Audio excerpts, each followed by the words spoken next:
ময়ূর এমন একটা পাখি যে বিষ খেয়েও তা অমৃত রূপান্তর করতে পারে। এটা শুধু প্রকৃতির বিষয় নয়, এক গভীর প্রতীক। আর সেই কারণেই শ্রীকৃষ্ণের মুকুটে ময়ূরের পালক শুধুই অলংকার নয়, এক অসীম দর্শন। জীবনে আমরা সবাই বিষের মতো অভিজ্ঞতার মুখোমুখি হই। দুঃখ, অপমান, পাপ, ব্যর্থতা, হাহাকার, সেগুলো আমাদের ভেতর জমে থাকে, ভারী করে তোলে মন। কিন্তু কৃষ্ণের মুকুটে থাকা ময়ূরের পালক বলে দেয় যে ঈশ্বর বিষকে ভয় পায় না, তিনি বিষকে রূপান্তর করে। কৃষ্ণ শেখান দুঃখ লুকোতে নেই, দুঃখ নিয়ে প্রেম করতে হয়। যে মন ঈশ্বরের কাছে নিজেকে সঁপে দেয় তার বিষও অমৃত হয়ে ওঠে। যেমন ময়ূর বিষ খেয়েও বেঁচে থাকে, তেমনি কৃষ্ণ আমাদের কষ্ট গ্রহণ করে তা করুণায় বদলে দেন। তাই ময়ূরের পালক মানে শুধু সৌন্দর্য নয়, এ এক আশ্বাস।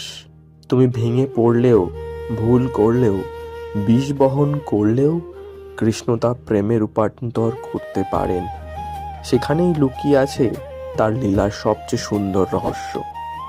রাধে রাধে।